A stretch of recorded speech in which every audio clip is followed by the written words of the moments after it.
Kehidupan di dunia sejak zaman dahulu diketahui telah melalui banyak perubahan. Perubahan-perubahan ini tentunya dilakukan demi kesejahteraan masyarakat maupun kepentingan individu yang berkuasa. Perkara yang terkait dengan perubahan ini sudah tentunya sangat rapat dengan politikal sesuatu kerajaan.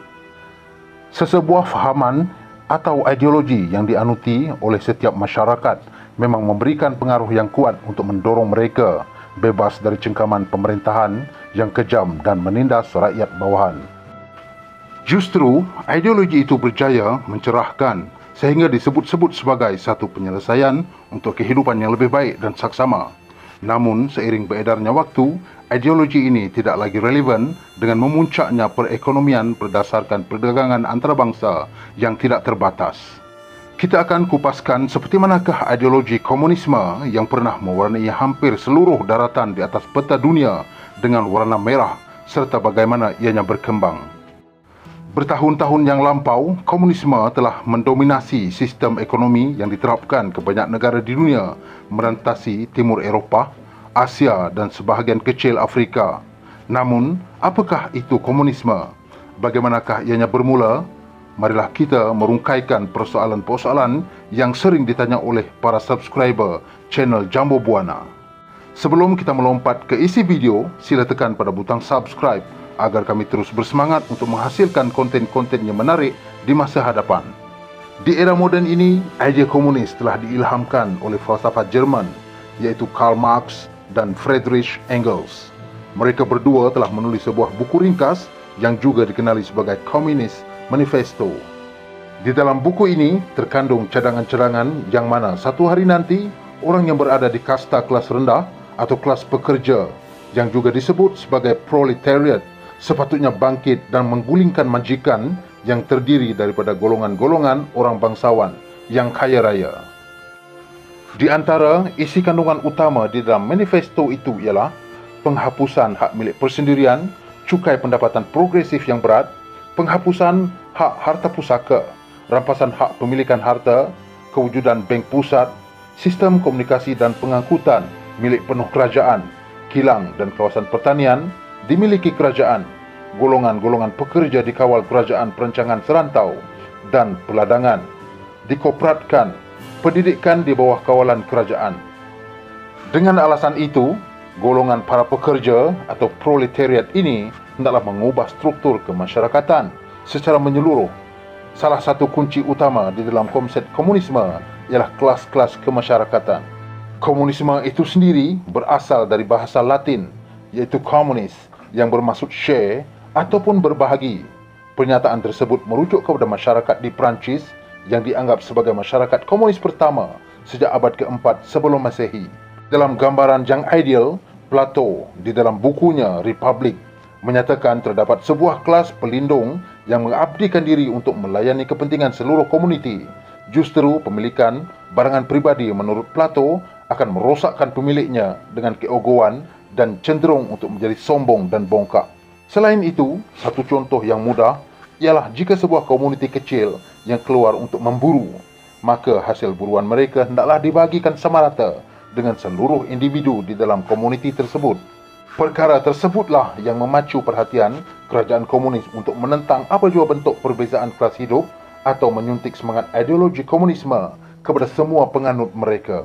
Sebagai contoh, kesemua bangsa di dalam negara komunis relatif lembut serta gaya atau fashion yang seragam untuk semua masyarakatnya. Bukan itu saja, kenderaan seperti kereta yang mereka gunakan juga harus dari jenama yang sama. Namun, apa yang paling menonjol di dalam ideologi ini ialah pendapatan atau gaji pekerja diukur berdasarkan ketekunannya mengerjakan sesuatu tugas, dan sekiranya perkara ini diatur dengan sesuai keadaan, berkemungkinan setiap pekerja akan menikmati jumlah pendapatan yang sama rata. Tujuan sebenar masyarakat yang menganuti ideologi ini ialah untuk membentuk sebuah dunia yang tidak memiliki mata wang sama sekali, serta kerajaan akan membekalkan makanan, pakaian dan perlindungan kepada rakyatnya di dalam jumlah yang sama rata. Selain itu, dunia ini tidak seharusnya mempunyai negara-negara dan haruslah dipersatukan sebagai penduduk bumi tanpa negara. Dalam negara komunis yang sebenar, tiada pemilikan harta persendirian langsung. Ini bermakna tanah, rumah, kereta, perniagaan dan sebagainya, kesemua harta perniagaan dimiliki sepenuhnya oleh kerajaan yang memerintah. Oleh itu, kesemua rakyat akan bekerja untuk kerajaan di dalam semua bidang, termasuklah bidang perkhidmatan dan pembuatan. Ini bermaksud kesemua perkara tersebut dikawal selia oleh kerajaan pusat dan kerajaan daerah masing-masing, sehingga ianya memudahkan kerajaan mengawal penyaluran produk-produk tersebut.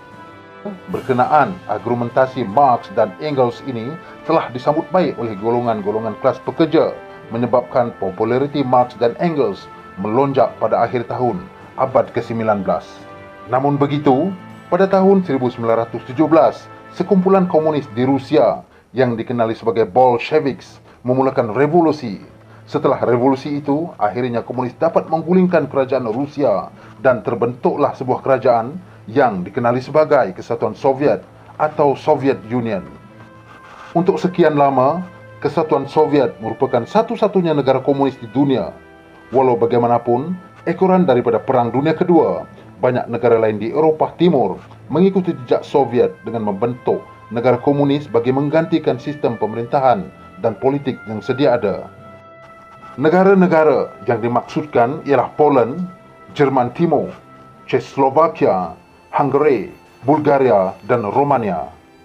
Sepanjang tahun 1940-an dan 1960-an, negara-negara di benua Asia seperti China dan Korea Utara juga telah mengadaptasi komunisme sebagai garis utama politik dan sistem pemerintahan secara menyeluruh di dalam satu titik yang kita kenali sebagai era Perang Dingin di antara Amerika Syarikat dan Kesatuan Soviet. Di dalam ketika itu, sebanyak 1/4 populasi di dunia ini hidup di dalam sistem perundangan komunisme pada zaman tersebut. Ekoran daripada itu, sebanyak 9 buah negara komunis yang telah berjaya dibentuk. Sepanjang penyebaran ideologi ini dilaksanakan, sama ada dengan cara menggulingkan kerajaan yang memerintah, peperangan maupun perubahan sistem politik, yang mana 9 buah negara ini nanti kita akan bahaskan pada episod yang akan datang. Komunisme juga dikenali sebagai tidak membenarkan sebuah kerajaan beraja, monarki, imperialisme dan kapitalis. Cara penyebaran ideologi komunis itu sendiri menggambarkan bahawa sebuah negara itu tidak memerlukan seorang raja, maka sebuah negara hendaklah dipimpin oleh rakyat itu sendiri selayaknya. Selain daripada itu, di awal abad ke-20, fahaman komunis melarang penganut mereka untuk beragama. Hal ini demikian kerana agama dianggap racun yang hanya akan mengongkong pemikiran rakyat. Ini menunjukkan bahawa komunisme tidak mempercayai kewujudan Tuhan. Maka dengan itu, penduduk yang beragama sering tidak menyokong komunis. Maka komunisme juga sering menindas penduduk yang mengamalkan agama sebagai garis panduan untuk hidup. Perkara tersebut dapat kita rasakan sendiri jika kita menguak pintu sejarah lampau negara kita yang masih meninggalkan parut peninggalan dakyah komunis. Mungkin Malaysia akan menjadi sebuah negara komunis jika darurat Melaya, darurat Sarawak dan darurat Sabah dimenangi oleh Parti Komunis Melaya dan Parti Komunis Kalimantan Utara. Jika benarlah demikian, sudah tentunya kedaulatan Raja-Raja Melayu akan lenyap buat selama-lamanya. Masjid, surau, gereja, kuil dan tokong juga mungkin kita tidak akan kenal. Jelas sekali bahawa penyebaran ideologi komunis di rantau Asia Tenggara ini dilakukan dengan sangat ekstrim, justru mengorbankan sangat banyak jiwa. Paling ketara ialah di Vietnam dan Korea, yang mana parut penyebaran ideologi komunisme kekal dilihat sehingga kini. Sebenarnya, penyebaran ideologi komunisme dengan cara ofensif sangat bertentangan dengan idea asal yang ditulis oleh Karl Marx dan Friedrich Engels, sehingga disalaharti dan menyebabkan kemusnahan yang teruk. Tangan komunisme berubah-ubah seiring berjalannya waktu. Pada awalnya, mereka tidak memerlukan mata wang. Namun, perkara ini berubah 360 darjah. Ekoran ekonomi dunia memerlukan mereka untuk terus hidup dengan perdagangan antarabangsa. Kejatuhan Kesatuan Soviet pada tahun 1991 telah menimbulkan sebuah reformasi baru terhadap pengaruh-pengaruh komunisme seiring dengan zaman moden. Peredaran zaman sedikit demi sedikit telah menenggelamkan komunisme kerana banyak tunjang di dalam manifesto asal sudah diperkirakan tidak masuk akal.